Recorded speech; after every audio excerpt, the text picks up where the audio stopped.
the most uncomfortable topics for many adoptive parents has to do with their children's biological family. It's easy to view the world as black and white. The bio parents were bad people because they couldn't take care of their children. The adoptive parents, by contrast, are the good people because they quote unquote rescued the child. However, the world is rarely as black and white as it is in storybooks.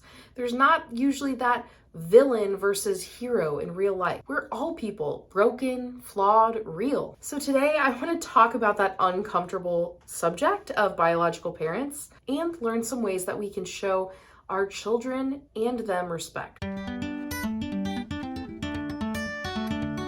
Hey there! If you're a subscriber to my channel, welcome back. I'm so glad you're here and I appreciate you so much. And if you're new here, my name is Katie and I'm a mom to 3 awesome kids who we adopted from foster care, ages 6, 9, and 13 at the time of this video. I'm also an adoption consultant and I work with families from all over the country who are hoping to adopt waiting children from foster care, which is what we did. If you are interested in learning more about foster care, adoption, parenting tips, and more, definitely subscribe because you don't want to miss out on the videos I post every Thursday. So today we are going to talk about bio parents, but first I want to tell you a story. I want you to imagine there's a scared little girl.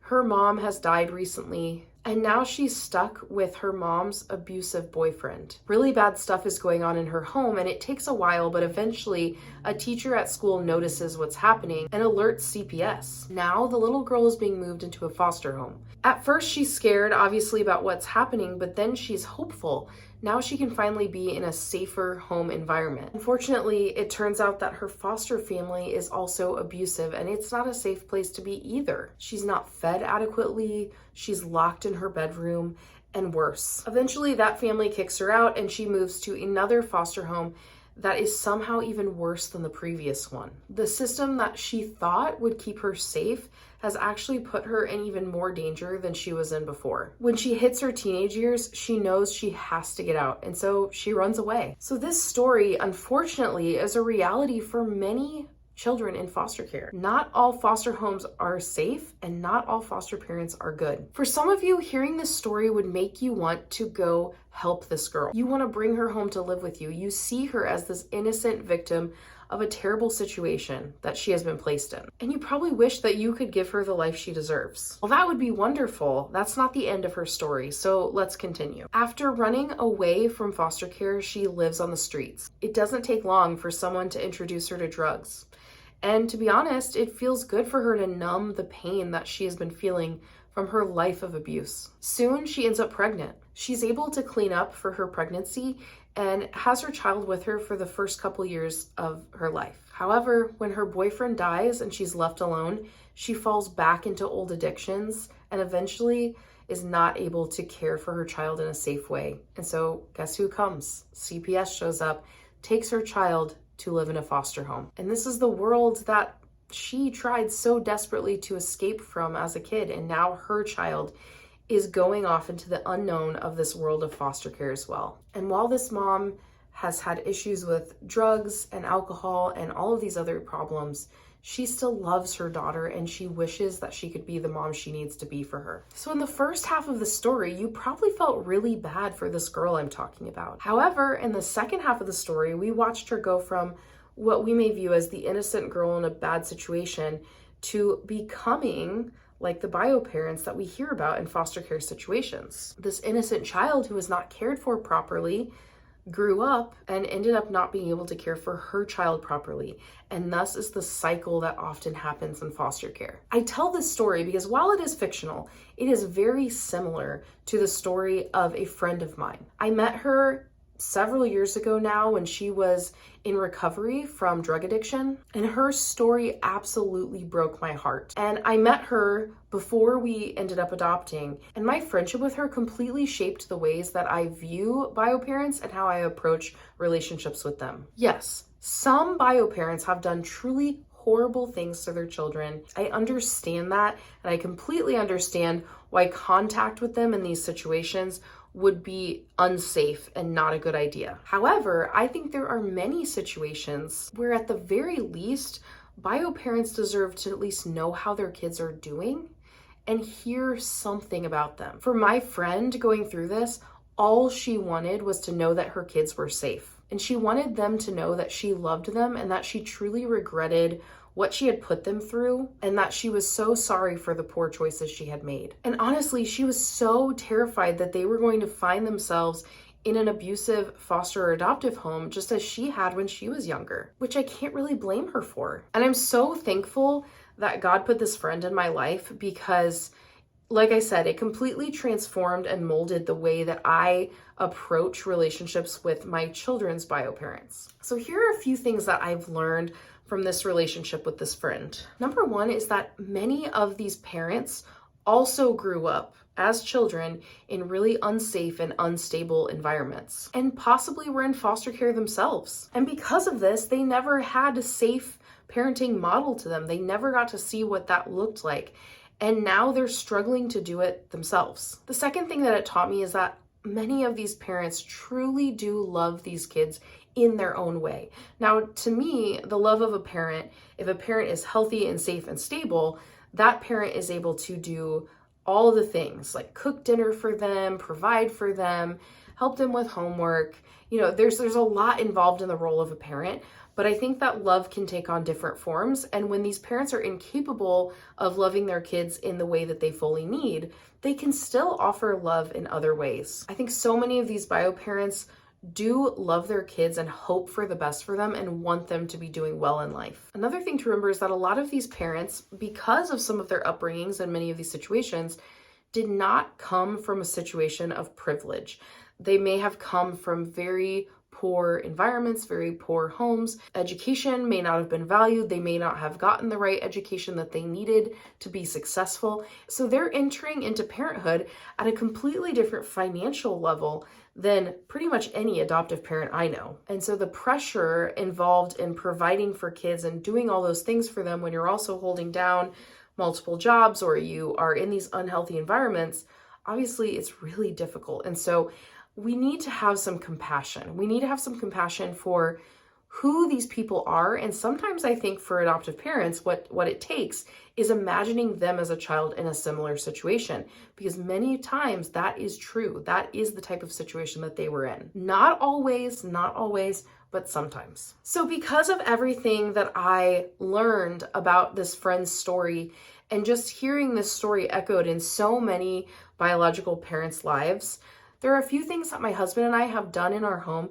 to help honor biological parents, and I wanted to share some of those with you. So number one is that we openly talk about bio parents. It's not a hush hush, we don't talk about that, we're your parents, they're not. It's not like that at all.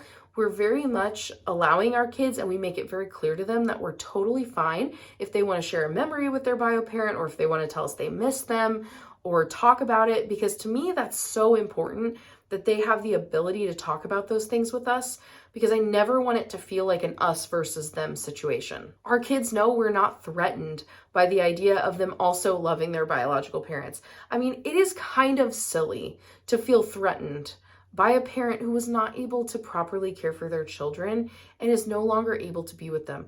Don't you think that that biological parent feels very threatened by you? Right? So why are we having this? In this situation, we have almost all of the power, and therefore we need to be more sensitive to the situation at hand. Number two is that when we speak about bio parents, we always try to speak positively about them unless we are validating feelings that our child is expressing that are more negative emotions involving something their bio parent did to them or a way they made them feel. So maybe a bio parent missed out on a visit one time and our kid is remembering how disappointed that made them. We can empathize with our child and be like, I would feel really sad too if my parent didn't show up for that. I'm really sorry that happened to you. You know, sometimes adults in our lives let us down. You can empathize without trashing their parent, being like, yeah, well, your mom's super irresponsible and she's so selfish, and like that's not really helpful, but we can still validate our kids' feelings while not becoming all negative about their bio parents. In fact, when we speak of bio parents, we try as often as possible to bring up positive connections about their bio parents, because a lot of kids who are adopted, they will often think of themselves as bad because they're like their bio parent, who they know did something bad to not be able to parent them anymore.